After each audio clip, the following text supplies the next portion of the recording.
الحمدللہ رب العالمین والصلاة والسلام علی سید الانبیاء والمرسلین وعلی آلہ واصحابہ اجمعین الی یوم الدین۔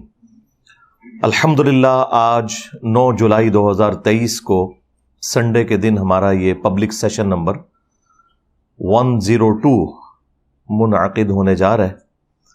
آپ کے یہ ریئل ٹائم جو سوالات ہیں یہ پرچیوں کی شکل میں میرے پاس آ چکے ہیں، انہیں انشاءاللہ ہم بعد میں ڈسکس کریں گے۔ پہلے ایک اس ویک کا کرنٹ ایشو، ایک ویڈیو کافی وائرل ہوئی، میں چاہ رہا ہوں اس کے اوپر اپنی ورڈکٹ بھی دے دوں۔ پاکستان میں ایک مین سٹریم میڈیا کا چینل ہے سونو ٹی وی کے نام سے، کچھ عرصہ پہلے وہ لانچ ہوا ہے۔ اس پہ نیوز بیٹ کے نام سے ایک پروگرام چلتا ہے، وہ پہلے کسی اور چینل پہ چلتا تھا۔ جب اس پروگرام کی جو اینکر ہیں وہ اس ٹی وی چینل کے اوپر آ گئیں تو وہ پھر پروگرام بھی اپنا ساتھ لے کر آئیں۔ اس پروگرام میں انہوں نے عید کے موقع کے اوپر ایک اچھا ٹاپک رکھا تھا کہ عید قربان جو ہے وہ ہمیں قربانی کا درس دیتی ہے، اور سورۃ الحج میں اللہ تعالیٰ نے واضح فرمایا ہے کہ اللہ تعالیٰ کو تمہاری قربانیوں کا نہ خون پہنچتا ہے نہ گوشت پہنچتا ہے، بلکہ تمہارے دلوں کا تقویٰ دیکھا جاتا ہے۔ اس کانٹیکسٹ میں ٹاپک تھا کہ اسلام جو کہ قربانی کا درس دیتا ہے، اسلام کے ماننے والے لوگ چاہے حکمران ہوں یا عوام ہوں، وہ سب ایک دوسرے کے اوپر ظلم کیوں ڈھاتے ہیں۔ یہ مرکزی ٹاپک تھا اس پروگرام کا۔ اس میں انہوں نے 3 گیسٹ بلائے ہوئے تھے، اور ان تینوں میں ہمارے مشہور زمانہ مولانا طاہر اشرفی صاحب حفظہ اللہ تعالی، جو دیوبندی مکتب سے تعلق رکھتے ہیں، اشرف تھانوی کی نسبت کی وجہ سے انہوں نے اپنے ساتھ اشرفی لگایا ہوا ہے، وہ موجود تھے۔ اور کاؤنٹر نیریٹو کے طور پر انہوں نے ساحل ادیم بھائی کو بلایا ہوا تھا، ایک مشہور یوٹیوبر ہیں دین کے حوالے سے، ماشاءاللہ ان کی کافی خدمات ہیں۔ ان سے جو ہمارا علمی اختلاف ہے وہ ایک الگ چیز، اور ایک نیوٹرل گیسٹ بلائے ہوئے تھے انہوں نے۔ ویڈیو تو میرا خیال ہے آپ میں سے اکثر لوگوں نے دیکھ لی۔ کتنے لوگ ہیں جنہوں نے ویڈیو دیکھ لی؟ ذرا ہاتھ کھڑا کریں جی۔ تو اس کا مطلب ہے کہ وہ ویڈیو آلموسٹ جو لوگ شوق رکھنے والے لوگ ہیں وہ دیکھ چکے ہیں۔ کافی وائرل ہوئی وہ ویڈیو۔ اس میں انہوں نے گفتگو کا آغاز تو مولانا طاہر اشرفی صاحب سے کیا کہ وہ اپنا پوائنٹ آف ویو سامنے رکھیں، تو انہوں نے ایگری کیا اینکر کے ساتھ کہ آپ کی باتیں درست ہیں، لیکن اینکر نے کاؤنٹر کوسچن کے طور پر ان سے پوچھا کہ اس کا ذمہ دار کون ہے، اصل یہ بات بتائیں۔ اب ظاہر ہے کہ کس عالم کی جرت ہے اخلاقاً وہ مان لے کہ ہم لوگ مجرم ہیں اس پورے معاملے میں۔ عزتیں عوام سے ویل کرتے ہیں، چندے عوام سے کھاتے ہیں، اور الٹیمیٹلی جب ذمہ داری اٹھانے کی بات آتی ہے پھر بھی بجائے خود اٹھانے کے، بھئی آپ کو چندوں پہ بھرتی کیا تھا نا اس کام کے لیے، تو آپ سے ہی پوچھیں گے نا کہ آپ نے دین کے لیے کیا کیا، تو پھر وہ ذمہ داری عوام کے اوپر ڈال دیتے ہیں۔ اور یہی کام کیا طاہر اشرفی دیوبندی صاحب نے۔ انہوں نے کہا کہ علماء کی تقریریں ہی لوگ نہیں سنتے آ کر، عربی خطبے کے وقت، یعنی جو دوسری اذان کے بعد ایک خطبہ ہوتا ہے مختصر سا، اس وقت تو لوگ انٹر ہو رہے ہوتے ہیں مسجد میں، تو وہ جب علماء کا واعظ ہی نہیں سنیں گے تو انہیں کیسے پتہ چلے گا کہ انہوں نے کیا کرنا ہے؟ چلیں انہیں تو نہیں پتہ چل رہا، کیا علماء کو بتانے میں یہ کامیاب ہوئے ہیں کہ آپ نے لوگوں کا استحصال نہیں کرنا، لوگوں پہ ظلم نہیں کرنا؟ تو خود ان کے سر شرم سے جھک جائیں گے کہ یہ تو اپنی کیٹیگری کو نہیں منوا سکے۔ وہ تو ہر وقت ایک دوسرے کے پاس بیٹھے ہوتے ہیں نا مدارس میں، ان کے اسٹوڈنٹس۔ تو عوام کے اوپر انہوں نے ڈالا۔ انہوں نے کہا عوام تو دوسرے خطبے کے وقت آتی ہے جو عربی والا ہے اینڈ پہ، تو جب وہ ہماری بات ہی نہیں سنیں گے تو ان کی اصلاح کیسے ہوگی؟ خیر، پھر جب ساحل ادیم بھائی کی باری آئی تو انہوں نے بھی اپنا پوائنٹ آف ویو سامنے رکھا، اور اس میں انہوں نے ہر وہ چیز جو ایگری کرنی چاہیے تھی وہ کی اینکر کے ساتھ، کہ علماء کی بھی خدمات ہیں، ہم اس کا انکار نہیں کرتے، لیکن جتنا انہیں کام کرنا چاہیے تھا وہ انہوں نے نہیں کیا۔ پلس انہوں نے یہ بھی مانا کہ پاکستان جو انیشلی تو ظاہر ایک سیکولر ریاست بننے جا رہی تھی، محمد علی جناح رحمہ اللہ تعالی مسلمان ضرور تھے، لیکن اس طرح کے وہ پریکٹسنگ مسلمان نہیں تھے کہ وہ اسے اسٹرانجلی کوئی اسلامی ریاست بنانا چاہتے تھے، لیکن علماء کی وجہ سے ہی پبلک اکٹھی ہوئی اور ایک ریلیجیس نعرہ بھی مل گیا جس میں مذہب کا رنگ بھی تھا، پاکستان کا مطلب کیا، لا الہ الا اللہ۔ اور پھر پاکستان بننے کے بعد سب سے زیادہ اگر کریڈٹ میں کسی کو دیتا ہوں تو مولانا مودودی رحمہ اللہ تعالی ہیں، قرارداد مقاصد کے حوالے سے ان کی بہت بڑی کنٹریبیوشن ہے، اور اس میں جب یہ بات مان لی گئی کہ پاکستان میں حاکمیت اعلیٰ کا مالک جو ہے وہ اللہ ہے، اور پاکستان کی عوام اس حق کو اس اعتبار سے ایگزیکیوٹ کریں گے کہ وہ اپنے نمائندے چنیں گے، لیکن پاکستان میں کوئی بھی قانون قرآن و سنت کے خلاف نافذ العمل نہیں ہوگا۔ اس کے بعد جو کوئی اس میں باریکیاں ہیں، ان میں کچھ کمزوریاں موجود ہیں، لیکن اوورآل ان پرنسپل یہ بات مان لی گئی، اور اسی پہ مولانا مودودی رحمہ اللہ تعالی نے ورڈکٹ دی تھی کہ آج ریاست پاکستان نے کلمہ پڑھ لیا ہے۔ یعنی اس سے پہلے وہ ایک صرف عام ڈیموکریٹک ملک بنا تھا، لیکن قرارداد مقاصد کے بعد وہ اسلامی جمہوریہ پاکستان، جس میں ریاست کا جو دستور ہے وہ اسلام اورینٹڈ ہوگا، لیکن ساتھ ہی ساتھ جو غیر مسلم ہیں انہیں بھی مکمل آزادی ہوگی۔ اب یہ بھی نہیں ہونا چاہیے کہ اسلام کے نام کے اوپر یہاں پہ رہنے والے ہندوؤں کا یا کرسچنز کا استحصال کرنا شروع کر دیا جائے۔ پاکستان کے جھنڈے میں ایک وائٹ کلر کی پٹی ہے جو اس چیز کو ریپرزینٹ کرتی ہے کہ مسلمانوں کے علاوہ بھی باقی لوگوں کے لیے یہ امن کی جگہ ہے، اور گرین والا پورشن انہوں نے مسلمانوں کو ریپرزینٹ کرنے کے لیے رکھا ہوا ہے۔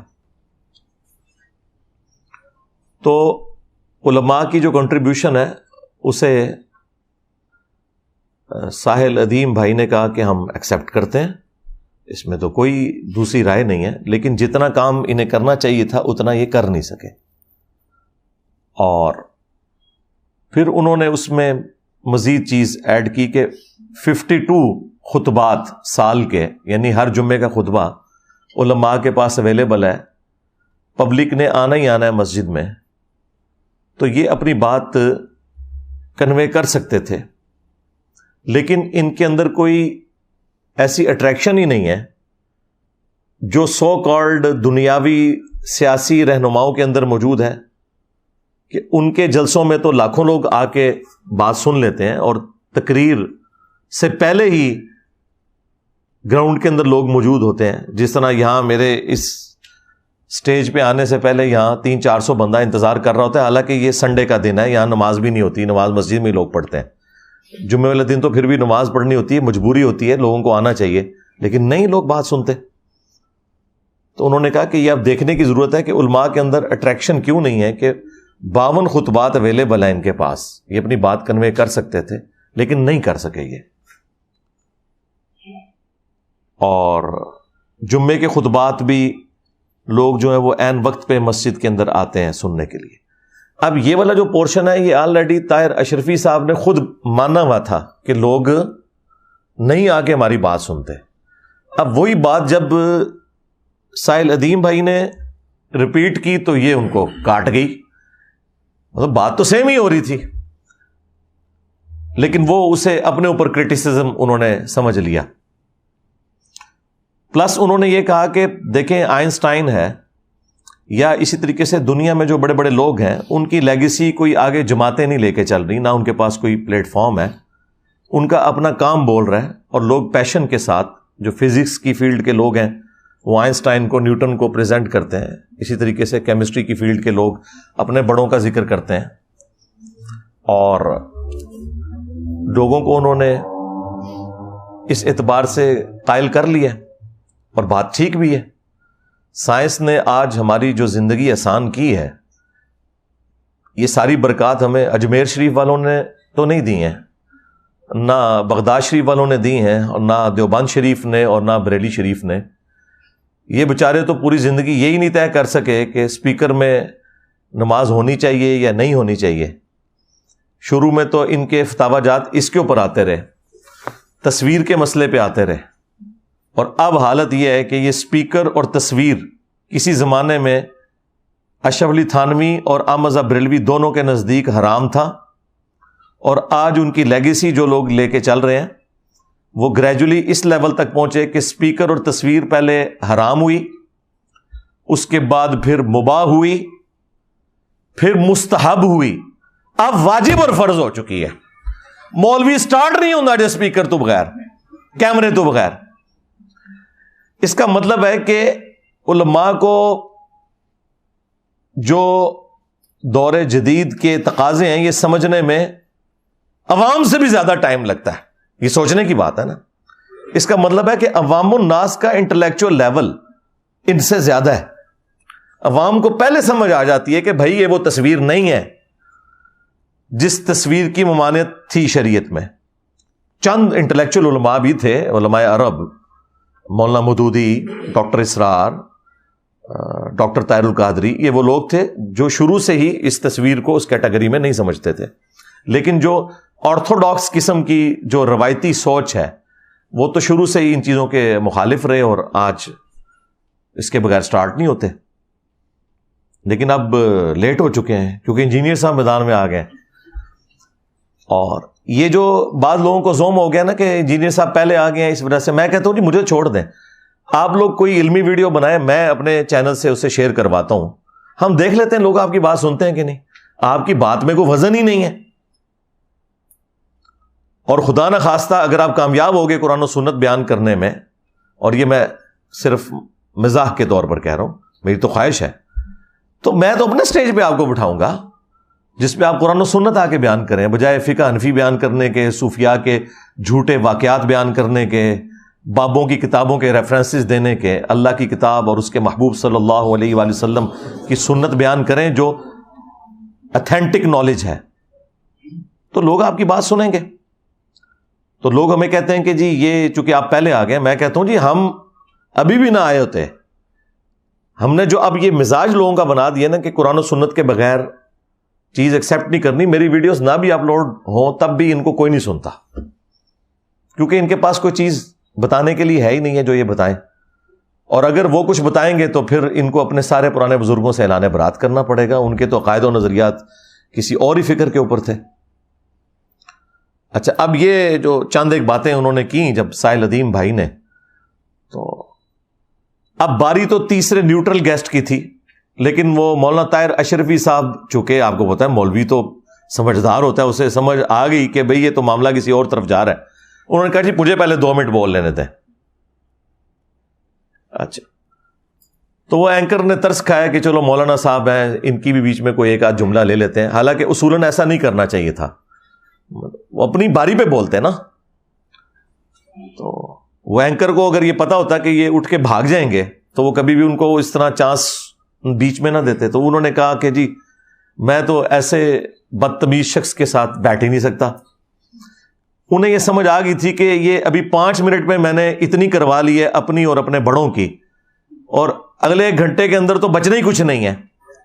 جو آپ کو یاد ہے کہ میں نے بھی 1.5-2 سال پہلے کہا تھا کہ اسی کو کہا تھا، یہ اس وقت گورنمنٹ میں تھا نا، میں نے کہا تھا کہ تجھے بڑا شوق ہے نا مناظرے کروانے کا، تو بیٹھ پی ٹی وی کے اوپر اور بلا لے جتنے بڑے بلا سکتے ہو.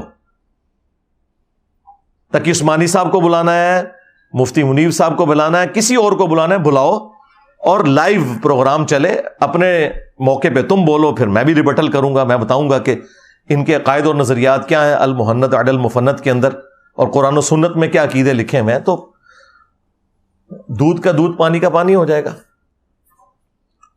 اور وہ میری کرامت 1.5-2 سال کے بعد ظاہر ہوئی کہ آپ دیکھ لیں یہ اتنی دیر ہی بات سن سکتے ہیں. اصولی بات یہ سن کے تو اٹھ گئے ہیں. ابھی تو ریفرنسز کے ساتھ اگر میں بیٹھا ہوں تو کیا حال ہو. وہ نیو ٹی وی کے اوپر آپ نے دیکھ نہیں لیا، یعنی میں نے پورا زور لگایا 1.5-2 منٹ بس صرف میں گفتگو کرتا تھا. میں نے کہا بھائی 3 باتیں تم لوگ مان لو جو یہاں پہ فرقہ واریت کے خلاف بیٹھے ہوئے ہو. نمبر 1, تم لوگ ڈکلیئر کرو کہ سارے فرقے مسلمان ہیں, بریلوی, دیوبندی, اہل حدیث, شیعہ, اور انہی عقائد کے ساتھ اگر مر جاتے ہیں تو ایک نہ ایک دن اپنا عذاب بھگت کے جنت میں چلے جائیں گے, کیونکہ مسلمان جو ہیں, کلمہ گو مشرک بھی ہو تب بھی وہ کافر تو نہیں ہے نا, اس کا معاملہ اللہ کے سپرد. چلو ان جنرل بات کر دو کہ یہ تمام فرقے مسلمان ہیں, نمبر 1. نمبر 2, ان سب کو چندہ دینا جائز ہے, جو تمہاری زندگی موت کا مسئلہ ہے. اسی کے اوپر ہی تو الگ ہوئی ہیں مسجدیں. آپ اسلام آباد میں دیکھیں کتوں کی طرح لڑتے ہیں یہ مولوی, کتوں کی طرح. اور یہ کتے کی مثال میں اس لیے بیان کر رہا ہوں کہ سورۃ الاعراف میں اللہ تعالیٰ نے علماء سوء کے لیے یہ ٹرم یوز کیا. یہ میرے رب کی سنت ہے اور میرے نبی کی بھی سنت ہے. آپ صلی اللہ علیہ وآلہ وسلم کی بھی حدیث ہے ابو داؤد میں کہ میری امت میں ایسے گروہ پیدا ہوں گے جس طرح ہلکا کتا کسی کو کاٹ جائے, اس کے ایک ایک ریشے میں وہ اس کا زہر پھیل جاتا ہے. تو ظاہر ہے کہ یہ ہلکا کتا علماء ہی کاٹتے ہیں, عوام میں سے تو نہیں کوئی ہلکا کتا ہوتا کہ جو دین سکھا رہا ہو. علماء یہود ہی خلاف ہوئے نا عیسیٰ ابن مریم کے علیہ السلام, اور وہی علماء یہود نبی صلی اللہ علیہ وآلہ وسلم کی مخالفت پہ کھڑے ہوئے. تو یہ کتے کی مثال میں نے اس لیے بیان کی کہ کتے کی طرح لڑتے ہیں. اسلام آباد میں ایک سیکٹر میں ایک فرقے کو مسجد مل جائے نا, جب تک دوسرے فرقے کو اس سیکٹر میں مسجد نہ ملے تو لڑائی جھگڑا جاری رہتا ہے. باقاعدہ کلاشنکوفس نکل آتی ہیں, ایک دوسرے کے سر پھاڑ دیتے ہیں, اور پھر ایک ایک فرقے کے اندر بھی لڑائیاں ہوتی ہیں, کیونکہ یہ کمائی کے اڈے ہیں. جتنی بڑی جامع مسجد ہوگی اتنا ہی بڑا مجمع ہوگا, اتنا ہی بڑا چندہ ہوگا. تو ہمیں تو پتہ ہے, میں تو ریئل ٹائم چونکہ ساتھ رہا ہوں, مجھے تو سارا آئیڈیا ہے ان لوگوں کا. تو یہ لوگ مسجدوں کے پیچھے لڑتے ہیں, ایک دوسرے کو بالکل ایکسیپٹ نہیں کرتے. اور یہ آج سے نہیں ہے, پہلے بھی اسی طرح ہی تھا. یہ ہمارے ڈاکٹر اسرار صاحب رحمہ اللہ تعالی, ہمارے استاد, وہ بھی اپنے بھول پن میں بڑی تعریف کرتے تھے سلطنت عثمانیہ کی. ٹھیک ہے, کوئی اچھی باتیں بھی ہوں گی, وہ تو ہر جگہ موجود ہیں. تو لیکن انہوں نے 400 سال تک یہ بدعت جاری کی ہے, 1517 سے 1917 تک, 400 سال تک. خانہ کعبہ شریف میں انہوں نے 4 مصلے ڈالے ہوئے تھے. امت کے مرکز کو توڑا ہوا تھا, حنفی, شافعی, مالکی, حنبلی. ہمارے پاس آج بھی وہ اس کی ریئل ٹائم تصاویر موجود ہیں, کلرڈ, کیونکہ وہ مصلے پھر 1955 میں توڑے گئے ہیں. اٹھا تو انہوں نے لیے تھے, لیکن اس کی جو بلڈنگز تھی وہ 1955 میں توڑی ہیں. 1926 کے اندر فائنلی انہوں نے اٹھا لیے تھے. تو 400 سال تک انہوں نے 4 مصلے ڈالے ہوئے تھے. اگر یہ ایک دوسرے کو صحیح سمجھتے تھے تو 4 مصلے کیوں تھے؟ چلے میں حسن ظن رکھ لیتا ہوں کہ 4 مصلے تھے کہ پہلے فجر کی نماز سارے حنفیوں کے پیچھے پڑھتے تھے, زور کی سارے شافیوں کے پیچھے پڑھتے تھے, عصر کی سارے حنبلیوں کے پیچھے. اگر ایسا ہونا ہوتا تو پھر ایک ہی مصلی ہوتا, امام بدل لیا جاتا, 4 بلڈنگیں نہ بنتی. جن لوگوں نے امت کی جمعیت کو توڑا, کعبہ شریف جو امت کا مرکز تھا اسے 4 فرقوں میں بانٹ دیا, اور پھر آپ کو یہ کہانی کرائی ہوئی ہے کہ سارے ہی ہم ایک دوسرے کو مانتے ہیں, نماز پڑھنے کے لیے تیار نہیں ہے, مانتے ہیں. اور یہ تیسری شرط میں نے اس پروگرام میں رکھی تھی کہ تم لوگ فتویٰ دو کہ ایک دوسرے کے پیچھے نماز بھی ہو جاتی ہے. نمبر 1 سارے مسلمان ہیں, نمبر 2 چندہ دینا جائز ہے, نمبر 3 ایک دوسرے کے پیچھے نماز پڑھنا درست ہے. اور اینڈ تک وہ لوگ راضی نہیں ہوئے. چلے میں اس پہ ان کو سلوٹ کرتا ہوں, ایٹ لیسٹ انہوں نے مان لیا کہ وہ اس کے اوپر ایگری نہیں ہوئے, تاکہ عوام الناس کو پتا چل جائے کہ انہوں نے جو اپنے چہرے کے اوپر میک اپ کیا ہوا ہے اتحاد امت کے نام پہ بیٹھ کے, تو پیسے لے کے ان پروگراموں میں بیٹھے ہوتے ہیں. تو یہ لوگ اتحاد امت چاہتے نہیں ہیں, کیونکہ اتحاد امت تو ان کی موت ہے. اور بھائی جس دن میکڈونلڈز نے یہ اناؤنسمنٹ کر دی کہ چپس جو ہے ہمارے اچھے نہیں ہیں, KFC والوں کے اچھے ہیں, تو میکڈونلڈ تے گئی, ہاں اے میکڈونلڈز تے KFC, تو بریلی اور دیوبند, ہاں 2 فرنچائز ہیں, دونوں ایک امام حنیفہ کی جائز اولاد ہے, ناجائز نہیں میں کہتا, جائز اولاد ہے. اگرچہ ایک دوسرے کو جائز نہیں سمجھتے یہ, اور آپ ڈفرینسز ان کے دیکھ لیں, یہ ان کی حالت ہے. تو وہ اس پورے پروگرام کے اندر ایگری نہیں کیے. یہاں پہ بھی آپ دیکھیں, وہ کہتے ہیں کہ یہ سائل جو ہے یہ گالیاں نکال رہا ہے ہمیں. اس میں گالی کہیں آپ نے سنی ہے کہ اس نے نکالی ہے؟ سرکار ان کے لیے یہی گالی ہے کہ آپ انہیں یہ کہہ دیں کہ بھئی آپ کی تقریر تو سننے کے لیے کوئی تیار ہی نہیں ہے, اس کو گالی سمجھتے ہیں. کیڑی سے بھی چھوٹا دل ہے ان لوگوں کا.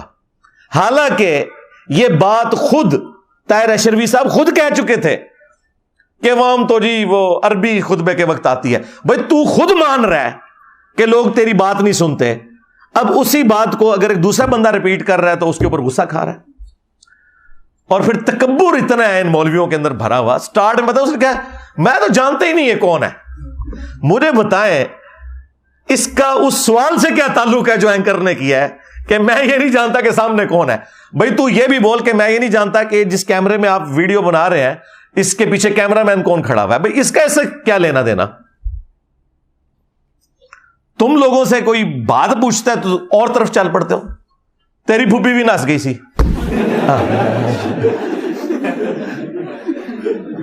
بات ہے کرنے والی. سوال کوئی اور ہو رہا ہے تو پھوپھی کی تو ناچ گئی بھائی, پھوپھی بے شک ناچ گئی ہوئے لیکن سوال تو اپنی جگہ قائم ہے. تو کہتا میں تو اسے جانتا ہی نہیں ہوں یہ کون ہے. پھر کہا کہ یہ لا علم ہے. یہ ان کے پاس ایک بڑی ایک ورڈکٹ ہے موٹی سی. پھر کہا کہ جی یہ اسے اخلاق ہی نہیں ہے, اور یہ جو ہے علماء کے یہاں پہ بخیے ادھیڑ رہا ہے مولوی صاحب کہہ کے. تو مولوی صاحب کہہ رہے ہیں نا, اور کیا کہے تمہیں؟ پادری صاحب کے ہاں مولوی ہو نا, اور کیا ہو. اور یہ ریسپیکٹیبل ورڈ ہے, تمہاری وجہ سے بدنام ہوا نا, ٹھیک ہے نا. اس سے بہتر اور لفظ کیا ہو سکتا تھا؟ اور پھر یہ کہتا ہے کہ جی انتہائی بےہودہ انسان ہے یہ بےہودہ کا لفظ بھی اس نے استعمال کیا. اور پھر اینڈ پہ کہا جی میں معذرت کرتا ہوں, اٹھ کے وہاں سے وہ کالر مائک اتار کے چلے گئے. یہ ان لوگوں کا ٹوٹل ٹیمپرامنٹ ہے. یہ لوگ بات سننے کے لیے تیار ہی نہیں, ان میں اتنا حوصلہ نہیں ہے کہ اپنے مخالف کی بات سن لیں. اب مجھے بتائیں, یہ جو مجھے بار بار کہتے ہیں جی بٹھاؤ علماء کے سامنے, تو علماء کے ساتھ تو جو میں نے کر دی ہے اس رمضان کے اندر, ایک نیو ٹی وی کے پروگرام پہ جو فرقہ واریت والا, اور دوسرا جی ٹی وی پہ صلح حسن کے اوپر, سنی شیعہ کنفلکٹ کے اوپر بھی جو انہوں نے منجی ٹھکوا لی, اور فرقہ وارانہ نظریات کے اوپر بھی وہ آپ کے سامنے ہے. اس کے بعد تو میرے خیال آپ کو ضرورت ہی نہیں ہے, کسی میں حوصلہ ہی نہیں بیٹھنے کا. یہ سن ہی نہیں سکتے کہ ان کے بڑوں نے کیا کام ڈالا ہے, نہیں سن سکتے. اور انہیں خطرہ ہے کہ ظاہر ہے کہ میں یہ بات تو سٹارٹ اس سے کروں گا نا کہ ہاں جی بتاؤ نا ذرا کدھر کھڑے ہو. اور پھر یہ کہتے ہیں کہ جی وہ پرانے قصے چھوڑیں. پرانے قصے کیسے چھوڑ دیں؟ تم لوگوں نے چھوڑ دیے. تم لوگوں نے اسلام کو فرقوں میں بانٹا ہے تو انہی پرانوں کے نام پہ ہی بانٹا ہوا ہے نا. جب تک پرانے کٹہرے میں کھڑے نہیں ہوتے آگے ہم کیسے چلیں گے؟ یہ ہو ہی نہیں سکتا کہ پرانوں کو چھوڑ دیا جائے. یہ تو اسی طریقے سے ہے کہ قادیانی کہیں جی غلام احمد قادیانی کو چھوڑیں آپ, وہ اپنے اعمال کا خود ذمہ دار ہے, ہم سے بات کریں. یہ کیسے ہو سکتا ہے؟ جب تک تم اس دجال کو جس نے دعوی نبوت کیا دجال نہیں مانتے, ہم آگے کیسے چل سکتے ہیں؟ یہ ڈیمانڈ ہی غلط ہے. اچھا قادیانیوں کی مثال میں فوراً سمجھ آ جاتی ہے. ہاں بس تو ظاہر ہے یہ ایک دوسرے کو اسی طریقے سے سمجھتے ہیں آپس میں. باقی فرقے بھی ادھر بھی آپ کو سمجھ آ جانی چاہیے. کوئی مشکل راکٹ سائنس تو نہیں ہے. میں کوئی آپ کو 4 آرڈر ڈفرینشیل ایکویشن تو یہاں سالو نہیں کروا رہا. سمپل سی بات ہے. یہ اپنا ہی آئینہ ہے جو آپ نے دیکھنا ہے. یہ ٹوٹل اس پروگرام کا لبے لباد تھا. ویسے وہ آپ ضرور ویڈیو دیکھیں, یوٹیوب کے اوپر اپلوڈ ہے, اس میں کافی آپ کو مزیدار گفتگو نظر آئے گی. میں نے مختصر جو بیچ میں کرٹیکل پوائنٹس تھے صرف وہ ہائی لائٹ کیے ہیں تاکہ میں اس کا انالیسس کروں. ابھی تو پارٹی شروع ہوئی ہے. ہاں ابھی تو میں اس کا انالیسس کروں گا اور آپ کو بتاؤں گا کہ اس کے اندر کیا کیا مدنی پھول نکلتے ہیں. ہم وہاں موجود تو نہیں تھے, لیکن اللہ کا شکر ہے جب ہم اس کو ایڈریس کریں گے تو عوام الناس کو کوئی تھوڑی بہت بیچ میں کوئی بات ایسی تھی نا جو سمجھ نہیں آئی کہ یہ کس اسٹیشن سے بول رہا ہے اور وہ کس اسٹیشن سے جواب دے رہا ہے, تو وہ آپ کو سمجھ آ جائے گی. لیکن تفصیل میں جانے سے پہلے ایک دفعہ دروشی پڑھ لیں. اللہم صلی علی محمد وعلی آل محمد واصحاب محمد وازواج محمد وامت محمد اجمعین الی یوم الدین. پہلے تو ہم شروع کرتے ہیں میٹھی میٹھی باتوں سے. یعنی کہ ساحل ادیم بھائی نے جو باتیں کی ہیں ان کا میں کریٹیکل انالیسس کروں گا. طاہر اشرفی صاحب کو ہم پھر بعد میں دیکھیں گے. ساحل ادیم بھائی نے وہاں جو بنیادی بات کی تھی نا ایک، وہ یہ تھی کہ یہ اصل وجہ جو ہے نا اس سارے کے سارے ایشو کی، وہ ہے اس امت کی اور علماء کی قرآن سے دوری. قرآن ہمارے پاس اللہ کی کتاب موجود تھی، لیکن اس کتاب کو ہمارا وہ طبقہ یعنی علماء کا جو کسٹوڈین تھا وہ اس طریقے سے اٹریکٹ فل فارم میں پبلک تک پہنچا نہیں سکا، جس کی وجہ سے باوجود اس کے کہ 52 ٹائمز وہ سال میں یعنی ہر ہفتے ایک دفعہ جمعے کا ممبر اس کے پاس اویلیبل ہے، اس طرح کی فیسلٹی اور کسی بھی جو موومنٹ ہے اس کے پاس موجود نہیں ہے جو اسلام کی اس تحریک میں موجود ہے. اس کے باوجود اس سے کوئی فائدہ نہیں اٹھایا جا سکا، اور یہ ذلت جو کچھ ہم دیکھ رہے ہیں اس کے پیچھے جو بنیادی وجہ ہے وہ یہی ہے. تو بالکل ٹھیک ہے، یہ کوئی نئی بات نہیں ہے. یہ بات اللہ کے محبوب صلی اللہ علیہ وآلہ وسلم نے پہلے ہی فرما دی تھی.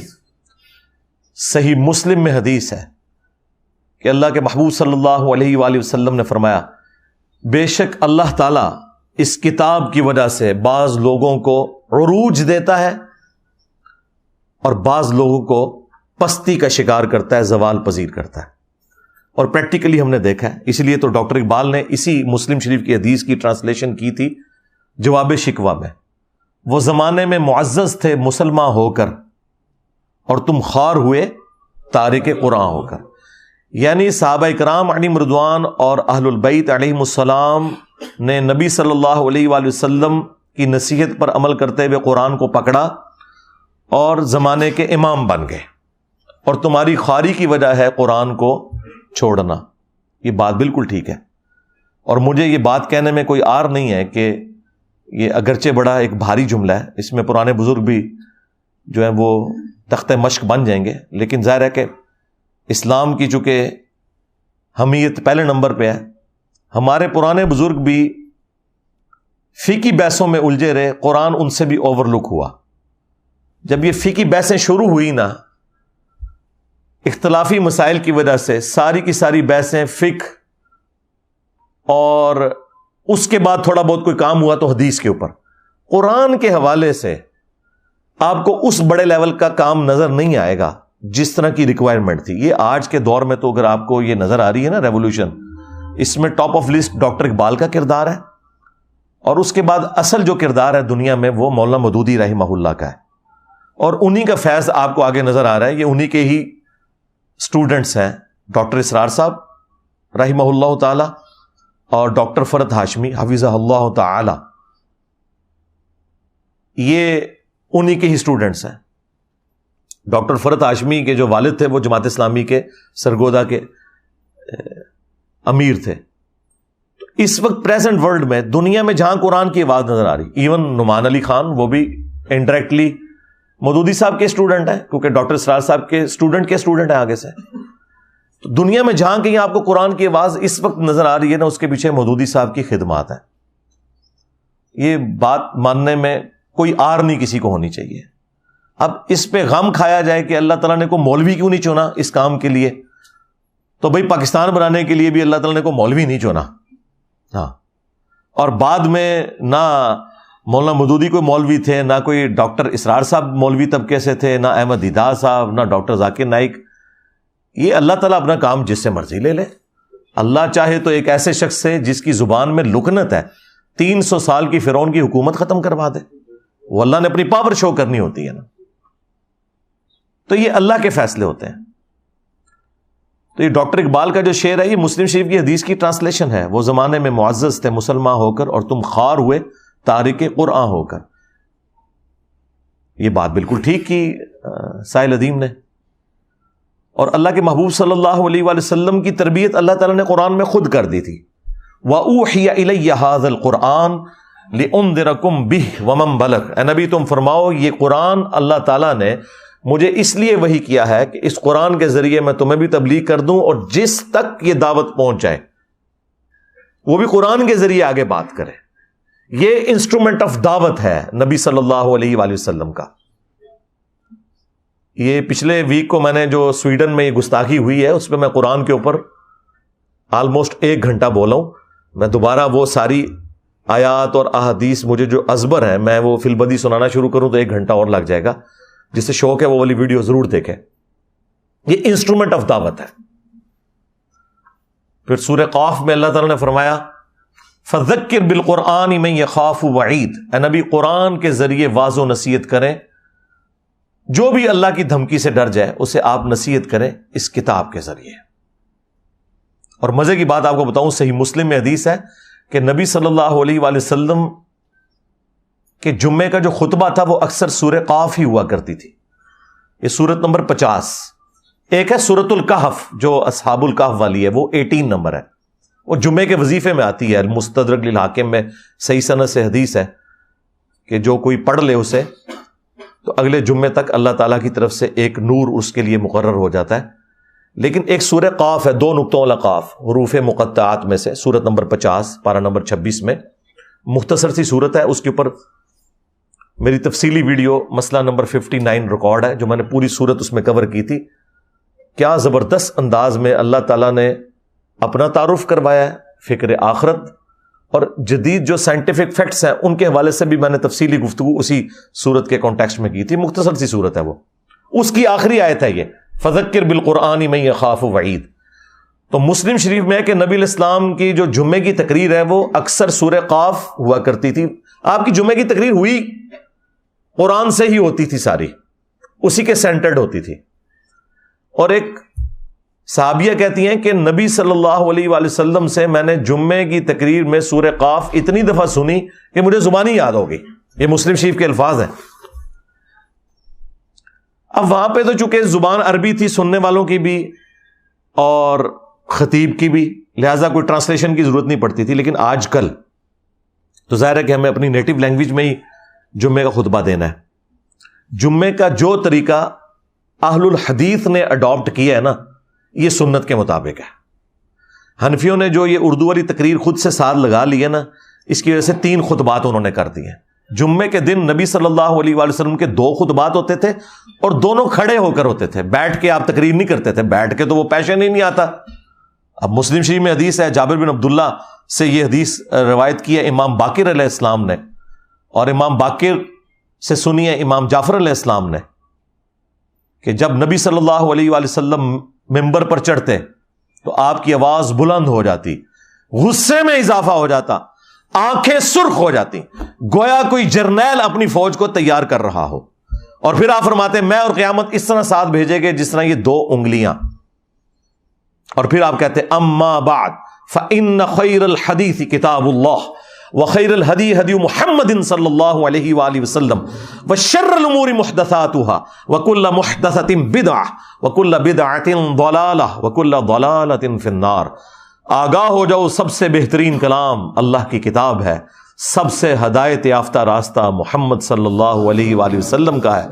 بدترین کام وہ ہیں جو دین میں خود سے داخل کر دیے جائیں. یہ تمام کام بدعتیں ہیں اور یہ تمام بدعتیں گمراہیاں ہیں اور یہ تمام گمراہیاں جہنم میں لے جانے والی ہیں. وَلِعَوْذُ بِاللَّهِ تَعَالَى اللَّهُمَّ أَجِرْنَا مِنَ النَّارِ. تو نبی علیہ السلام کھڑے ہو کر خطبہ دیتے تھے اور 2 خطبوں کے درمیان تھوڑی دیر کے لیے وقفہ کرتے تھے بیٹھ کر. 3 خطبے نہیں تھے آپ کے ہوتے, اور وہ دونوں چونکہ سننے والے عربی تھے تو عربی میں ہوتے تھے. اہل حدیث نے بالکل اسی کو اڈاپٹ کیا ہے. وہ بھی 2 خطبے دیتے ہیں, حمد و صلات جو ہے وہ عربی میں اور اس کے بعد تقریر اردو میں, انہی خطبوں کے اندر, اور کھڑے ہو کر تاکہ وہ خطیب کا جوش بھی نظر آئے. جمعے کا خطبہ جو ہے وہ غامدی سٹائل میں تو نہیں ہونا, اس سے تو دنیا میں چینج نہیں آئے گی. چینج تو آئے گی اگریسو سٹائل سے. تو نبی صلی اللہ علیہ وآلہ وسلم کے اس پیٹرن کو اس اعتبار سے اہل حدیث نے جو جمعے کا طریقہ اڈاپٹ کیا. یورپ امریکہ میں وہ 2 خطبے انگلش میں ہونے چاہیے, حمد و صلات عربی میں ہو, باقی اس کی تقریر والا پورشن جو ہے وہ انگلش کے اندر ہو، اپنی نیٹو لینگویج کے اندر.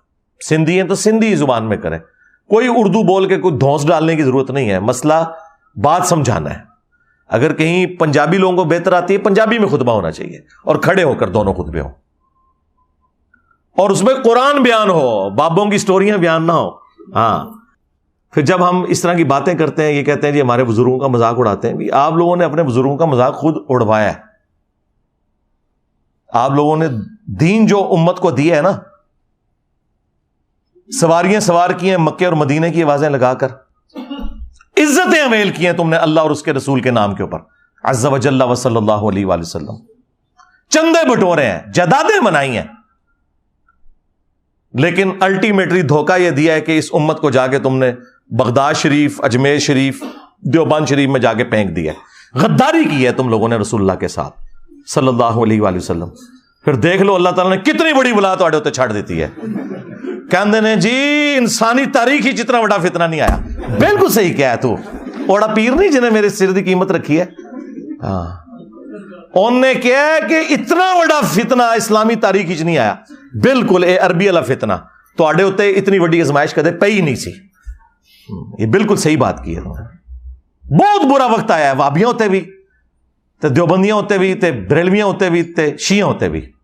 تا وقت ہے کہ یہ لوگ اپنی فرقہ واریت کو چھوڑ کر اس شخص کے ساتھ اپنی نسبت مضبوط نہ کر لیں کہ جس کی قبر مدینے میں صلی اللہ علیہ وآلہ وسلم. سیدھی سی بات ہے. تو ان لوگوں نے دین کے ساتھ یہ کچھ کیا تھا، دین کو ٹیمپر کیا ہے انہوں نے. جامعہ ترمذی میں حدیث موجود ہے، سلسلہ احادیث صحیحہ میں شیخ البانی نے لی ہے کہ عدی بن حاتم، جو حاتم تائی مشہور فیاض تھے نا عرب کے، ان کا بیٹا مسلمان ہوا، اس نے سلیب لٹکائی ہوئی تھی اپنے گلے میں. اللہ نے ہدایت دی، نبی الاسلام کے پاس حاضر ہوئے، کہا یا رسول اللہ قرآن میں ایک آیت ہے جو مجھے کھٹکتی ہے، چونکہ میں خود کرسچن رہا ہوں. تو یہ قرآن میں جو لکھا ہوا ہے اتخذوا احبارہم ورہبانہم اربابا من دون اللہ، سورہ التوبہ آیت نمبر 31، کہ یہود و نصارہ نے اللہ کو چھوڑ کر اپنے راہبوں کو، علماء کو، جوگیوں کو اور صوفیوں کو، احبار یعنی وہ علماء جو علم کی گہرائی میں اترے ہوئے ہوں، رہبان یہ راہب کی جمع ہے، صوفی جوگی، یہ اعلیٰ حضرت نے بھی یہی ترجمہ کیا ہوا ہے، یہی بنتا ہے. ان کو اپنا رب مان لیا تھا اللہ کے مقابلے پر. تو یا رسول اللہ ہم تو اپنے علماء کی کوئی عبادت نہیں کرتے تھے، اپنے جوگیوں صوفیوں کی کوئی عبادت نہیں کرتے تھے. آپ علیہ السلام نے فرمایا کہ مجھے بتاؤ کہ کیا تم اپنے ان صوفیوں، جوگیوں، علماء کے کہنے پر، احبار اور رہبان کے کہنے پر حلال چیز کو حلال اور حرام کو حرام نہیں تصور کر لیا کرتے تھے؟ ان کا یا رسول اللہ ایسے ہی تھا. فرمایا یہی تو ان کو رب بنانا ہے، کیونکہ شریعت کا کسٹوڈین اللہ ہے اور اس کا ریپریزنٹیٹو وقت کا پروفٹ. اچھا یہاں پہ تو عدی ابن حاتم کو جواب دینا چاہیے تھا، جو ہمارے مدرسوں میں سکھایا جاتا ہے کہ یا رسول اللہ اگر علماء سے پوچھ کر نہ چلتے تو کس کے پیچھے چلتے؟ کتنے گیا میرا دماغ. دیکھو جب عدی ابن حاتم سے حضور یہ کہہ رہے تھے کہ تم اپنے علماء اور بزرگوں کے کہنے پر حلال کو حلال اور حرام کو حرام نہیں مان لیتے تھے، تو ان کو کہنا چاہیے تھا یا رسول اللہ ڈگری تے ہونا گول ہے نا، وہی دسن گے منو دین، میں تو جاہل ہوں، میں نے تو علماء سے پوچھ کے ہی چلنا تھا نا. اس کا مطلب ہے اللہ کے نبی کیا کہہ رہے تھے کہ علماء سے پوچھ کے ضرور چلو لیکن دلیل بھی دیکھو، اور اگر کوئی بڑے سے بڑا مولوی بھی قرآن و سنت کے خلاف بات کرے تو تمہیں چھوڑ دینا چاہیے تھا. اور یہ سیم بات قرآن میں بھی لکھی ہوئی ہے، ایتونی بکتاب من قبل ھذا او اثارۃ من علم ان کنتم صادقین. نبی ان کافروں سے کہو کہ اگر تم اس قرآن کو نہیں مانتے نا، لاؤ اس سے پہلے کوئی اور کتاب جو اللہ کی طرف سے نازل ہوئی ہو، یا انبیاء کے آثار یعنی احادیث یا سنت، ان سے مجھ سے آ کے بات کرو. یہ کیا بات ہوئی کہ بزرگوں نے فرما دیا اور ہمارے بابوں نے کہہ دیا؟ لاؤ کتاب، یعنی اللہ کے نبی علیہ السلام کو بھی یہ سکھایا گیا آپ نے ان سے کتاب ڈیمانڈ کرنی. ایتونی بکتاب من قبل ھذا، ایک کتاب مانگنی، دوسری کیا؟ او اثارۃ من علم، یا علم کے آثار، سنت، کتاب اور علم. تو یہی تو ہم نے عرض کیا کہ نام ہے بابی، نام ہے بابی، میں ہوں مسلم علمی کتابی، علم بھی کتاب بھی. ایتونی بکتاب من قبل ھذا او اثارۃ من علم ان کنتم صادقین. یہاں آپ لوگوں کو بتایا نا جناب کہ یہ لکھا ہوا ہے جی قرآن و سنت میں، آگے سے جناب پڑھ جاتے ہیں اور کسٹوڈین دین کے بنے ہوئے ہیں. آپ اندازہ کریں، آپ فزکس کے پروفیسر کو تو بھری کلاس میں یہ کہہ سکتے ہیں کہ حضرت یہ جو آپ نے فارمولہ لکھا ہے کتاب میں اس طرح نہیں ہے، وہ آپ سے نہیں لڑے گا، وہ کہے گا تھینک یو بیٹا. مولوی کیا کہے گا؟ Thank you. مولوی کا ایٹیچیوڈ کیا ہوگا؟ آپ کو علماء سے بات کرنے کا طریقہ ہی نہیں آتا، نال ترے چار ویسے ہی پڑتی کیتے انہوں نے سجے کھبے. یا پھر اینڈ پہ جب زیادہ غصہ آئے گا نا، آپ ذرا کمرے میں تشریف لیں. واہ واہ، اللہ دے بندے ہو، تقریراں کر دو باہر اوپر مجمع، سوال پوچھنے سے کمرے میں تشریف لیں، کوئی جواب ہی نہیں آتا ہوتا. اور کمرے چ نہ جانا، مہربانی کریے. انہوں کو تقریر باہر کی تھی جنا تے جواب بھی باہر دو گے. ہمیں تو بڑا بتایا کہ حضرت عمر سے پبلکلی لوگوں نے جب پوچھا حضرت سلمان فارسی نے کہ آپ نے کرتا کیسے سلوایا ہے، وہ کمرے میں جا کے تو نہیں پوچھا تھا، تقریراں کر دو باہر تے سوال دے دو جواب اندر. تو یہ ان کا ایٹیچیوڈ قرآن و سنت کے بالکل منافی ہے، ان کا کوئی لینا دینا نہیں میرے بھائی. یہ افسوس کی بات ہے کہ اگر آپ کو اچھے نان چاہیے تو 10 نان بھائیوں کے پاس جائیں تو کوئی ایک اچھا مل ہی جائے گا. اچھا کپڑا چاہیے تو 10 دکانوں پہ پھریں، ایک آدھ اچھا کپڑا کی دکان مل ہی جائے گی. لیکن آپ 10 مدرسے گھومیں نا اور آپ کہیں کہ مجھے کوئی دین مل جائے صحیح والا، تو افسوس کے ساتھ دین آپ کو مدرسے سے نہیں مل رہا ہوگا، دین آپ کو ڈاکٹر اسرار سے مل رہا ہوگا، مولانا مودودی سے مل رہا ہوگا، احمد دیداس سے مل رہا ہوگا. یہ کتنا بڑا علمی ہے. بس یہ وہی ہے جو صحابہ کرام کو بھی اللہ تعالیٰ نے دھمکی لگائی تھی، اگر تم نے دین کا کام چھوڑ دیا تو ہم تمہیں ختم کر کے پھر ایسی امت لے آئیں گے وہ کسی ملامت کرنے والے کی پرواہ بھی نہیں کرے گی، وہ اس کی کمٹمنٹ اللہ کے ساتھ ہوگی. تو سیدھے شاہی کوئی نہیں ہو. اور میرا تو یہی خیال ہے کہ یہ مولویوں سے اللہ نے ہاتھ اٹھا لیا. پہلے تو صرف ہاتھ اٹھایا سی نا، ہوں جناب میرے ہاتھ کے ذریعے گھاٹے پکڑوا لینا. صرف پہلے ہاتھ چکیا ہوا سی. اللہ تعالیٰ اپنے بندوں سے کام لیتا ہے جی دین کا. اس طرح دستاریں پہن کر، جبوں اور کبوں سے مشکل عربی الفاظ بول کر، عربی اشعار پڑھ کے، یہ اس طرح کو دنیا میں نہ تبدیلی آتی ہے، نہ اللہ تعالیٰ کو اس طرح کے مسلمان مطلوب ہیں کہ وہ اس قسم کی روش کو اختیار کریں کہ ہمیشہ پرابلم اینڈ کے اوپر کھڑے ہوں. آپ دنیاوی پروفیسر سے پوچھتے ہوئے نہیں ڈرتے، ان سے آپ ڈرتے ہیں. اور پھر ان کے اندر تکبر دیکھیں کتنا بھرا ہوا ہوتا ہے، کتنا تکبر ان کے اندر بھرا ہوتا ہے. ان کے پاس آخری اربا پتہ کیا ہوتا ہے؟ اور جی آپ کے پاس تو ڈگری نہیں ہے، آپ بات ہی نہیں کر سکتے. اور اپنی ڈگری کا ان کا یہ حال ہے کہ دیوبند کے مفتی کو بریلویوں کا بچہ بھی کہتا ہے گستاخ رسول نے جنمی. اے تہاڈی کتے دی بھی اوقات نہیں تہاڈی ڈگری دی. جب ایک عام بریلوی دیوبندیوں کے مفتی کو کہہ دے کہ یہ جنمی اور گستاخ ہے، ڈگری کیا وہ تو اسے مسلمان بھی ماننے کے لیے تیار نہیں ہے، تو یہ اوقات ہے. اور ایک عام دیوبندی ڈاکٹر طاہر القادری صاحب کو کیا ولی اللہ مانتا ہے، عالم مانتا ہے؟ گمراہ کہتے ہیں. بریلویوں کے بزرگوں کو گمراہ کہتے ہیں. تو یہ ٹوٹل ان کی ڈگری کی اوقات ہے کہ ایک دوسرے کو گمراہ سمجھتے ہیں. اور یہ نہ سمجھیے گا کہ یہ آج کے لوگوں کا حال ہے، پرانے بھی یہی کچھ تھے. ہمارے کراچی کے مفتی صاحب، ان سے اب ہماری دوستی ہو گئی ہے، تو وہ اگلے زمانوں میں کہا کرتے تھے کہ نہیں یہ بعد والے لوگوں نے جھگڑے ڈالے ہیں، اگلے جو علماء گزر چکے وہ آپس میں شیر و شکر تھے. ہم نے کہا شیر و شکر نہیں تھے، شیر و شکار تھے. اور خود اپنے بارے میں جو ان کے دعوے تھے، توبہ کرو. آپ اندازہ کریں،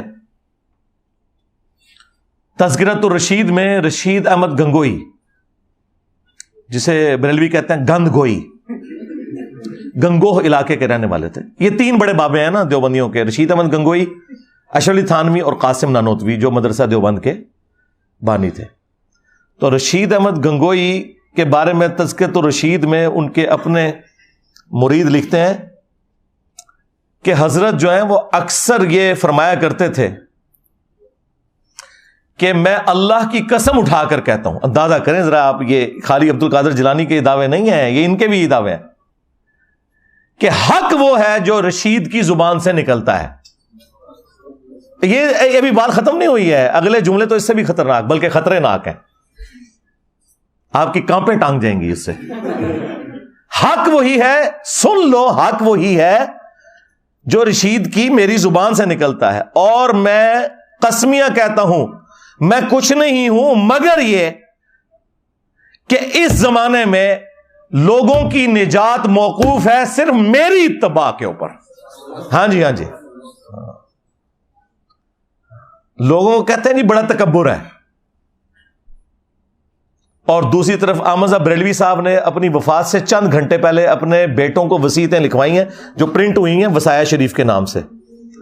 اس میں احمد رضا بریلوی صاحب نے وصیت پتہ کیا کی ہے؟ میرا دین اور میرا مذہب جو میری کتابوں سے ثابت ہے, تمہارے لیے تمام فرائض سے بڑھ کر اہم فرض اسے پکڑنا ہے.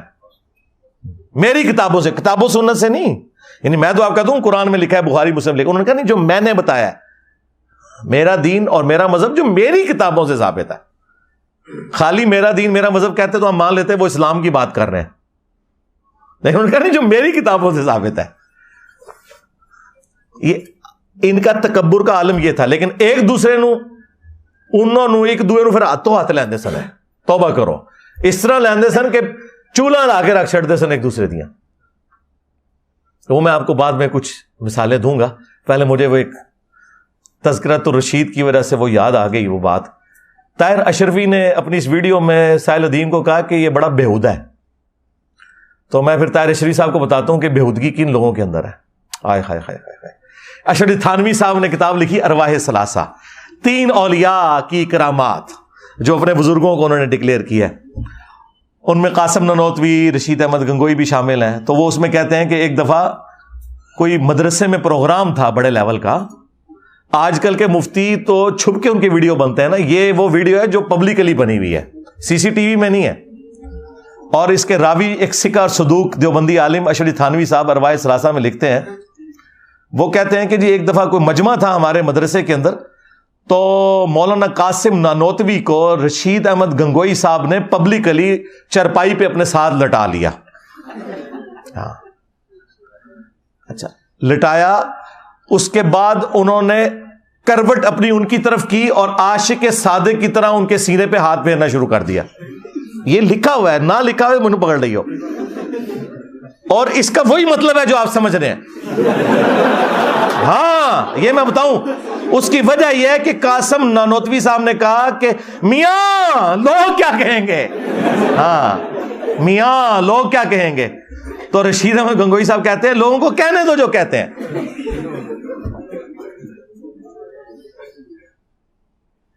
بزرگوں کے سینوں اور قبروں سے فیض لینے کے ہم قائل ہیں, جو المعند میں لکھا تھا. یہ سینے سے فیض اس طرح لیا جاتا ہے,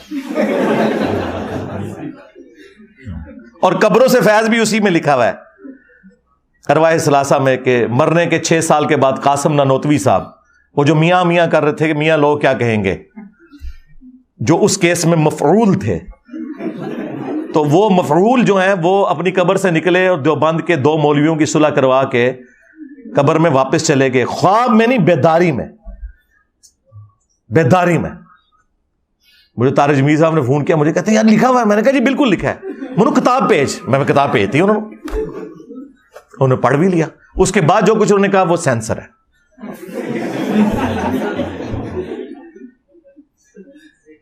تو یہ 6 سال بعد قبر سے نکلے ہیں, لیکن چونکہ نکلنے والا دیوبندی تھا لہذا توحید ہے. اگر بریلوی نکلا ہوتا تو شرک ہوتا. یہ ان کا ٹوٹل اوقات ہے ایک دوسرے کے ساتھ. اب واپس ہے وہ میاں جو تھے نا جی, وہ تو یہاں تک صرف بات ختم نہیں ہوئی ہے.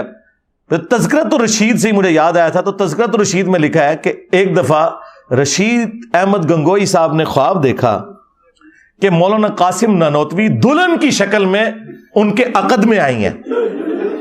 جی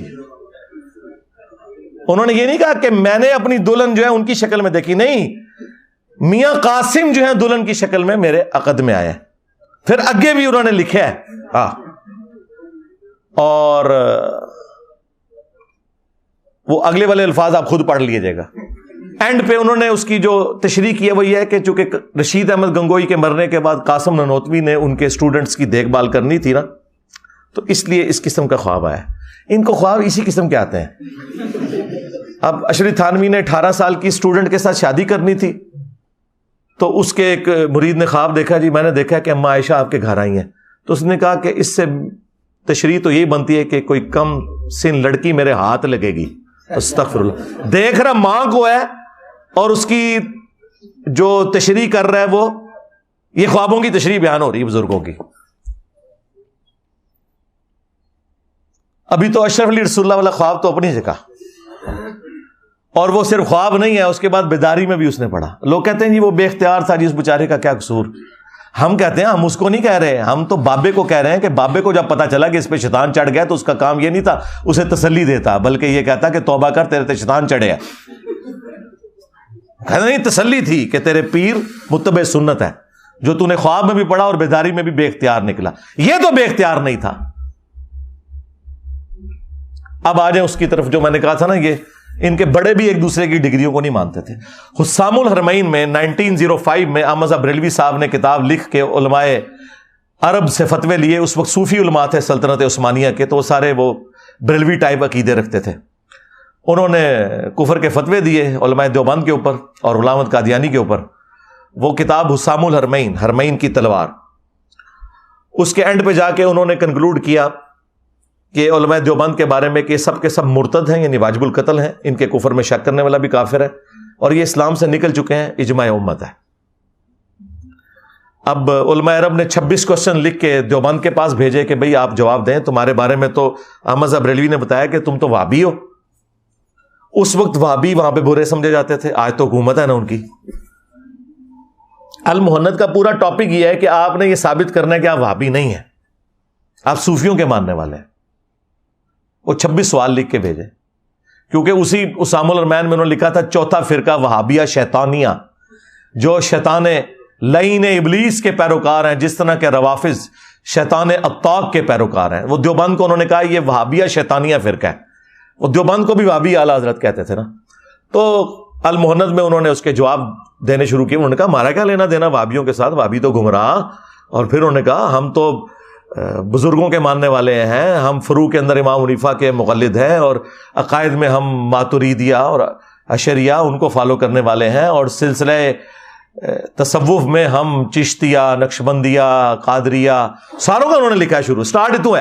سوال پوچھے گا تسی ہے کہ انہوں نے نہ اللہ کا ذکر کیتا جے نہ رسول دا. سیدھے ہی سٹارٹ ہو جائے امام حنیفہ تو تے قادری چشتی تے ختم ہو جائے. پورے الفاظ میں کہیں ہے نہیں کہ ہم اللہ رسول کے ماننے والے ہیں.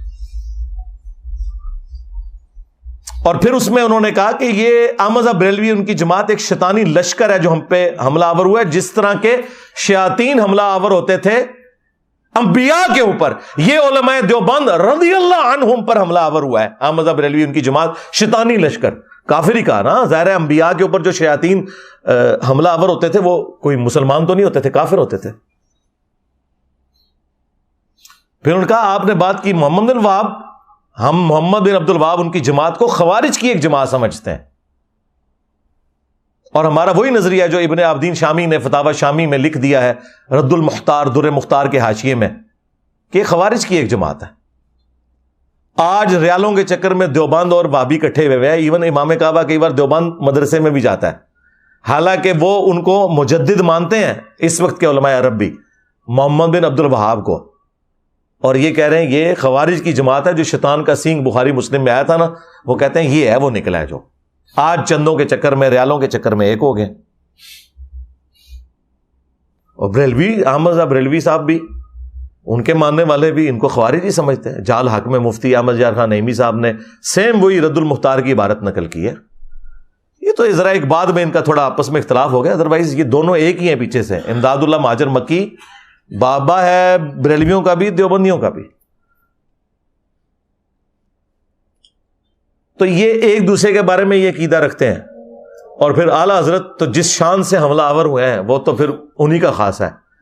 ملفوظات اعلیٰ حضرت ان کے بیٹے نے خود جمع کیا، اور یہ پہلی جلد میں یہ حوالہ موجود ہے جو ورڈ بائی ورڈ خود اعلیٰ حضرت نے پڑھی ہے، اور خود اس پہلی جلد کی شان میں ایک ربائی بھی لکھی ہے، وہ بھی میں ساتھ اٹیچ کروں گا کارنر پہ.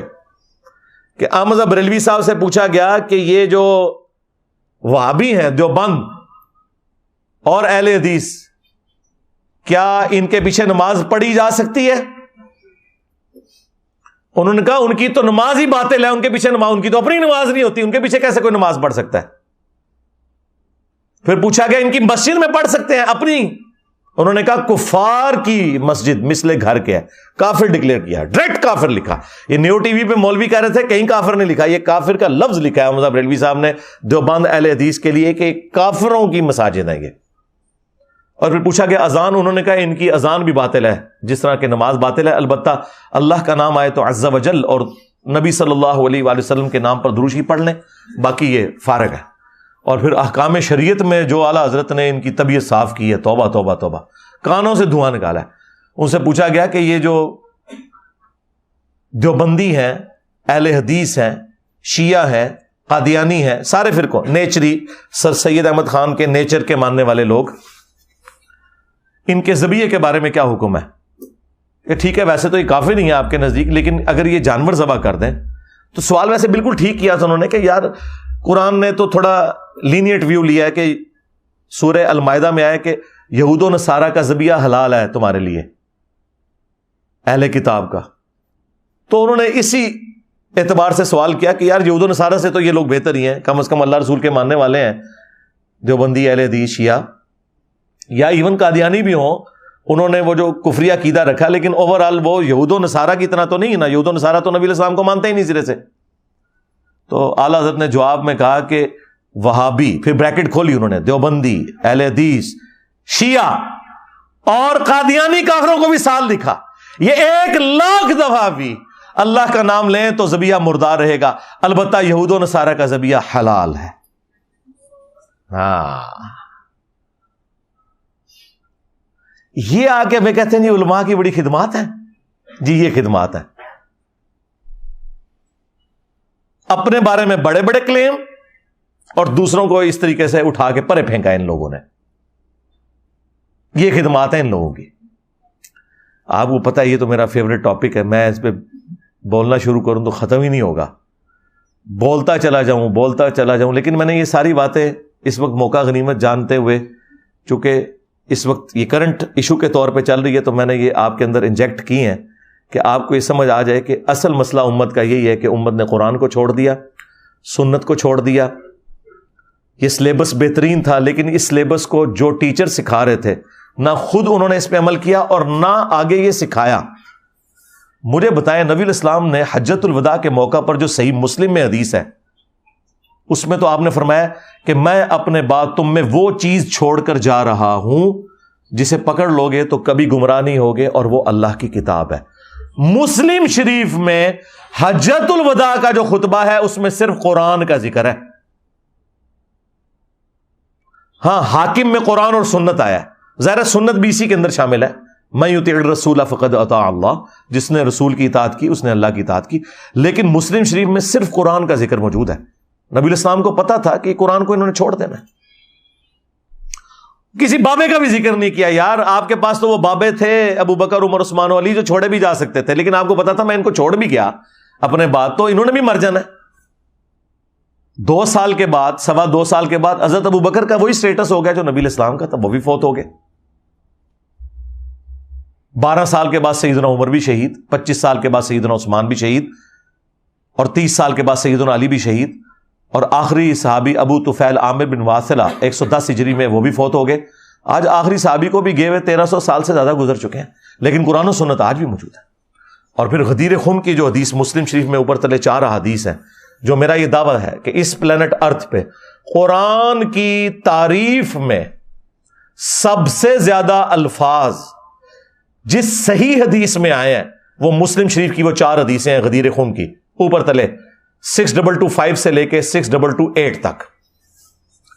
اور یہ خطبہ حجۃ الوداع کے بھی بعد ہے. یہ 2.5 مہینے پہلے نبی الاسلام نے خطبہ دیا ہے. آپ جب مکے سے حج کر کے مدینے واپس آ رہے تھے تو خم نامی گاؤں میں آپ نے پانی کے لیے پڑاؤ کیا. اونٹ کے پالان کا ممبر تیار کیا گیا. 18 ذوالحجہ کو یہ ہوا. جو ہمارے شیعہ بھائی عید غدیر مناتے ہیں وہ دوسری ایکسٹریم پہ چلے جاتے ہیں, لیکن کچھ باتیں تو درست ہیں اس میں. نبی الاسلام کی گفتگو ہی کنکلوڈنگ ہے. اے لوگوں آگاہ ہو جاؤ, میں بھی ایک انسان ہوں, قریب ہے کہ اللہ کا قاصد یعنی موت کا فرشتہ میرے پاس آئے اور میں اس کی دعوت قبول کر لوں. میں اپنے بعد تم میں 2 بھاری چیزیں چھوڑ کر جا رہا ہوں. ان میں سے پہلی چیز اللہ کی کتاب ہے, اس میں ہدایت ہے, اس میں نور ہے. اللہ کی کتاب اللہ کی رسی ہے. ہاں وَاعْتَصِمُوا بِحَبْلِ اللَّهِ جَمِيعًا وَلَا تَفَرَّقُوا. رسی کی تشریح ہر بندے نے اپنی اپنی کی ہوئی تھی, اور نبی علیہ السلام نے کہا اللہ کی کتاب اللہ کی رسی ہے, جو اسے پکڑے گا ہدایت پر ہوگا, جو چھوڑ دے گا گمراہ ہو جائے گا. اور زید بن ارقم کہتے ہیں پھر نبی علیہ السلام ہمیں ترغیب دلاتے رہے اللہ کی کتاب اللہ کی کتاب اللہ کی کتاب. اور پھر فرمایا دوسری بھاری چیز میرے اہل البیت ہیں, میں اپنے اہل البیت کے معاملے میں تمہیں اللہ کا خوف دلاتا ہوں, میں اپنے اہل البیت کے معاملے میں تمہیں اللہ کا خوف دلاتا ہوں, میں اپنے اہل البیت کے معاملے میں تمہیں اللہ کا خوف دلاتا ہوں. 3 دفعہ فرمایا, یعنی میرے بعد ان کے ساتھ حسن سلوک کرنا. لیکن امت بالکل الٹ چلی, نہ کتاب اللہ کو پکڑا ہدایت کے لیے اور نہ اہل البیت کو زندہ چھوڑا, بالکل الٹ چلی.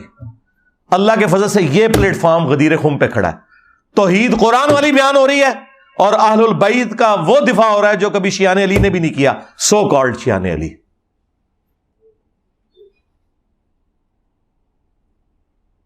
اللہ کے فضل سے ہم غدیر خم کے اوپر کھڑے ہیں. تو اللہ کی کتاب کو پکڑنا, اس میں ہدایت ہے, نور ہے, یہ اللہ کی رسی ہے, جو اسے پکڑے گا ہدایت پر ہوگا, جو چھوڑ دے گا گمراہ ہو جائے گا. یہ تمام تعریفی کلمات. اور امت دیکھ لیں قرآن سے, امت یہ کہتی ہے قرآن و حدیث ڈائریکٹ نہ پڑھنا گمراہ ہو جاؤ گے. امت نے خدمت کی تھی اور یہ اس امت سے مراد ان کے کسٹوڈین مولویوں نے. اچھا میں جو بھی بات کرتا ہوں کہتے ہیں یہ جھوٹ بول رہا ہے, یہ تو ہے ہی نہیں تھا. میں نے کہا کہ یہ لوگ کہتے تھے کہ بغلوں میں بت رکھ کے آتے تھے, رفع الیدین ہوتا تھا, اس لیے یہ انہوں نے جھوٹ مشہور کیا تھا. یہ کہتے ہیں ہم نے کبھی نہیں کہا. اب یہ اس سے بھی انکاری ہو گئے, کہتے ہیں ہم نے تو کبھی نہیں کہا قرآن و حدیث ڈائریکٹ پڑھو گے تو گمراہ ہو جاؤ گے. ہر چیز سے انکاری ہو رہا ہے. چلو ان پڑھانا شروع کر دو.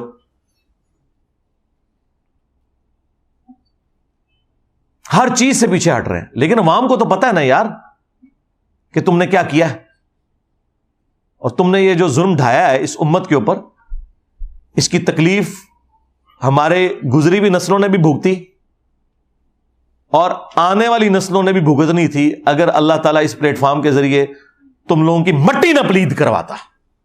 اب تو میں یہ کہہ سکتا ہوں کہ تمہاری مٹی پلید کروائی ہے جو کچھ تم نے کیا تھا اس امت کے ساتھ.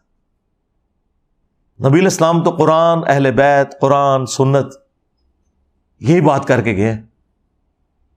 اور آج جو کوئی یہ کہتا ہے کہ جی یہ قرآن کو چھوڑنے کی وجہ سے یہ سب کچھ ہوا, اس کو یہ کہتے ہیں اس کو بات کرنے کی تمیز نہیں ہے, یہ بےہودہ ہے, یہ علماء کی توہین کر رہا ہے. تو علماء نے اپنی توہین خود کی ہے نا, ہم نے تو نہیں کہا کہ وہ اس طرح کی حرکتیں کریں کہ لوگ انہیں باتیں کرتے.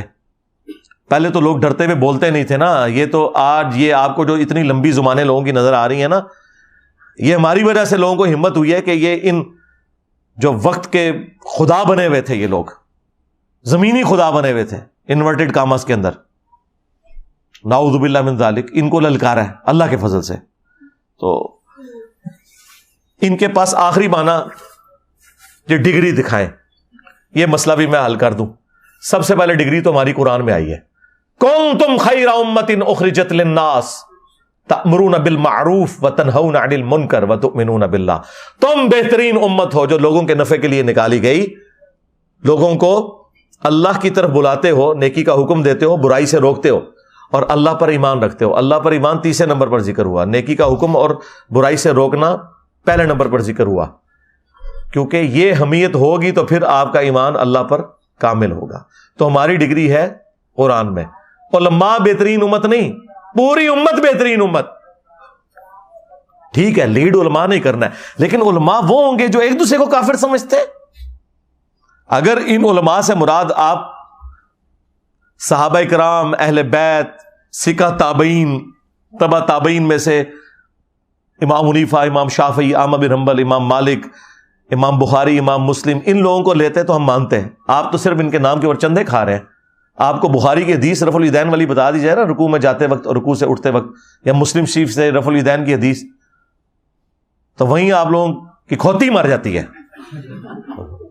اگلے زمانوں میں وہ گدھے کے اوپر نا وہ سامان لے کے جاتے تھے.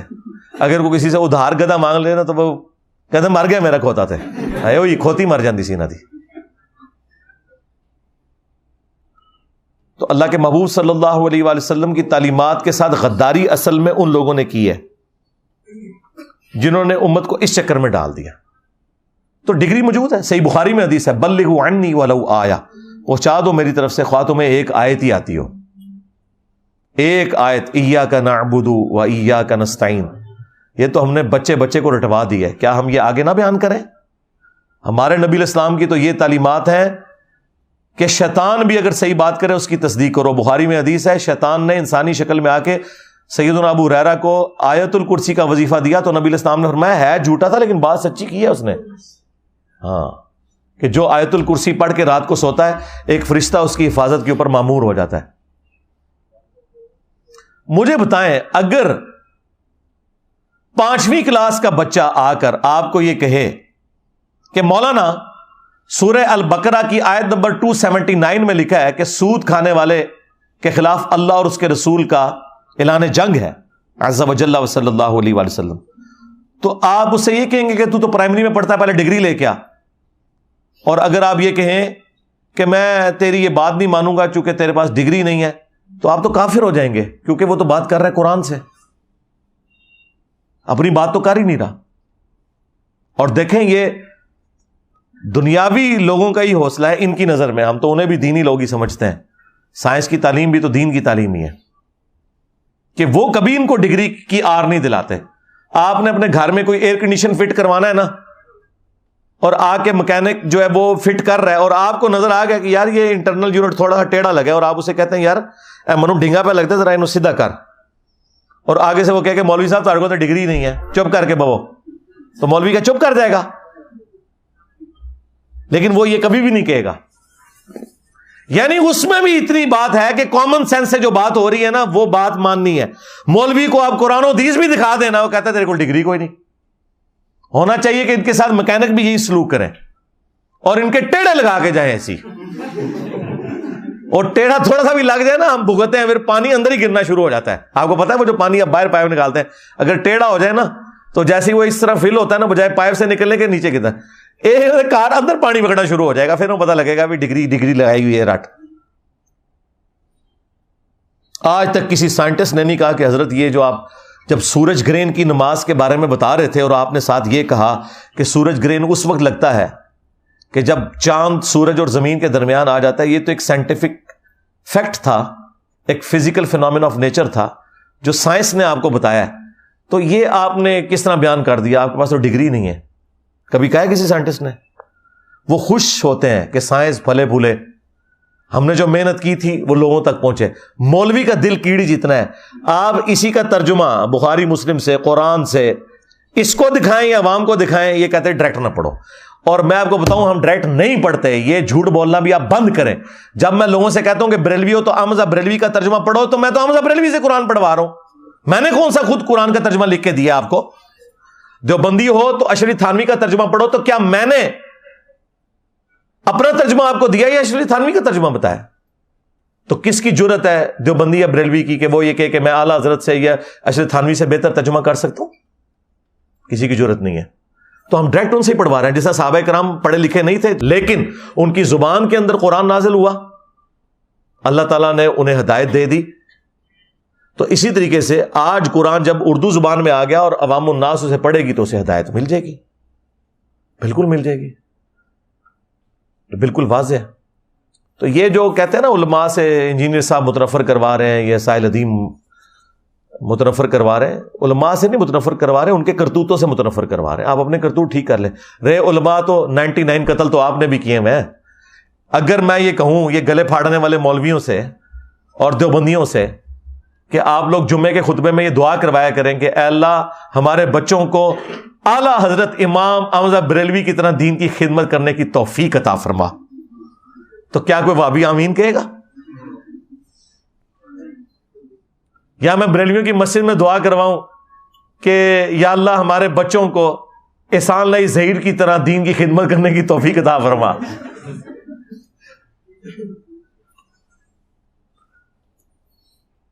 تو پھر علماء کو تو آپ خود نہیں مانتے. یہ کہتے ہیں ہمارا فرقہ، ہمارے بابے، ہمارے بزرگ، ان کے پیچھے چلنے کی توفیق دے. تو یہ تو سرکار نہیں ہو سکتا، وہ فرقوں کے بزرگ ہیں، دین اسلام کے نہیں ہیں، وہ فرقوں کے بزرگ ہیں. باقی منو بڑا وٹ ہوتا جی نہ ہوتے ٹھیک ہے، میں اور بھی ایک گھنٹہ بول سکنا، لیکن میں ابھی فی الحال اسی کے اوپر کنکلوڈ کرتا ہوں. صلو علی محمد وآل محمد، اللہم صلی علی محمد وعلی آل محمد واصحاب محمد وازواج محمد وامت محمد اجمعین الی یوم الدین، آمین. اللہم انی اسألک بانک انت اللہ لا الہ الا انت الاحد الصمد الذي لم يلد ولم يولد ولم يكن له كفوا احد وإلهكم إله واحد لا إله إلا هو الرحمن الرحيم الف لام میم اللہ لا إله إلا هو الحي القيوم اللهم صل على محمد وعلى آل محمد اللهم ربنا آتنا في الدنيا حسنة وفي الآخرة حسنة وقنا عذاب النار ربنا آتنا من لدنك رحمة وهيئ لنا من أمرنا رشدا رب ارحمهما كما ربياني صغيرا ربنا هب لنا من أزواجنا وذرياتنا قرة أعين وجعلنا للمتقين إماما اللهم اغفر لحينا وميتنا وشاهدنا وغائبنا وصغيرنا وكبيرنا وذكرنا وأنثانا اللهم من أحييته منا فأحيه على الإسلام ومن توفيته منا فتوفه على الإيمان. اے اللہ، جن جن بھلائیوں کا سوال تیرے محبوب صلی اللہ علیہ وآلہ وسلم نے تجھ سے کیا، ہمارے حق میں، ہمارے ماں باپ کے حق میں، ہمارے بیوی بچوں کے حق میں، پوری امت کے حق میں قبول منظور فرما.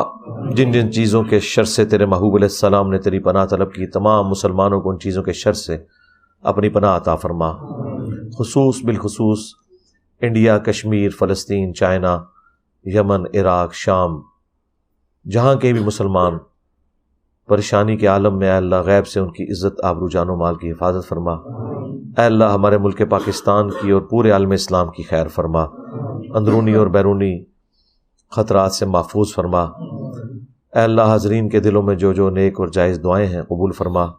حاضرین کے جو چھوٹے بڑے رشتہ دار فوت ہو چکے ان کی مغفرت فرما، جو بیمار ہیں انہیں شفا عطا فرما. یہ تمام دعائیں تمام مسلمانوں کے حق میں قبول و منظور فرما. سبحان ربک رب العزت عما یصفون وسلام علی المرسلین والحمد للہ رب العالمین وصلی اللہ علی النبی الکریم وعلی آلہ واصحابہ اجمعین الی یوم الدین، آمین.